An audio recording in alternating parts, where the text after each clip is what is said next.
چاره‌های شدید برای پیشگیری از افزایش نوع بیماری کرونا ویروس در خطای موج نوع اعتراض‌ها را به وجود آورده است. مقامات هر روز ثبت شدن تا 30,000 حالت نوع گرفتاری به کرونا ویروس را سبب برای انداختن چاره‌های شدید می‌نامند، ولی این اقدامات به ساکنان چندان مقبول نیست. آنها این چاره‌ها را خیلی سنگین، غیر انسانی، غیر ملی و بی نتیجه نامیده دست به اعتراض‌ها زده ایستادند.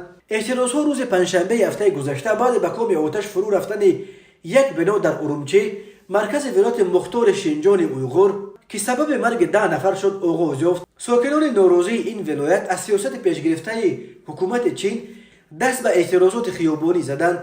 اعتراضگران برانند که محدودیت‌های سنگین و قانون‌های غیر انسانی مانع برای خروج شهروندان از مکان فاجعه و ورود دسته امدادگران به بنا شد، اما مقامات محلی این فرضیه را رد و با گردیم آمدگان برخورد بی‌نمونه می‌کنند. ارومچی زیاده از 3 ماه باز در کرانتین قرار دارد. اهالی این شهر نزدیک به 4 میلیون است. اعتراض‌های ارومچی را ساکنان شهرهای پکین، شانگهای، گوانژو، چندو و ووهان نیز پشتیبانی کرده به نشان اعتراض به حکومت از برخورد سنگین مقامات به خیابان‌ها ریختند.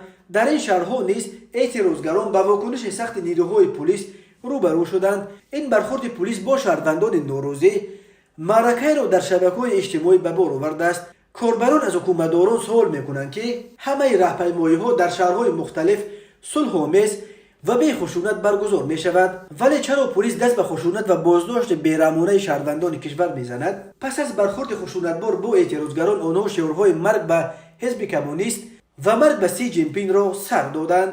از نوارهای ویدیویی که در شبکه‌های اجتماعی چرخ میزنند دیده می شود اعتراضگران مانعهای آهنین را که برای سد راه آنها گذاشته‌اند میشکنند و خواستار قطع کرانتین هستند. اعتراضها در چین در سالهای آخر خیلی کم به نظر می رسد. حزب حاکم کمونیستی چین با سروری سی جین پینگ همه ساختارهای حکومتی و غیر حکومتی را در زیر نظارت مطلق خود قرار داده است و شهروندان زیر سانسور شدید قرار داشته.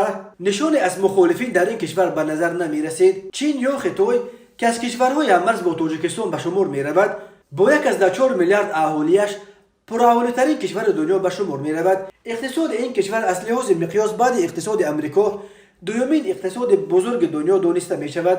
تا چند سال پیش دومین اقتصاد بزرگ دنیا ژاپن بود، ولی چین در حال رشد توانست از لحاظ حجم اقتصادیش از ژاپن پیش گذرد.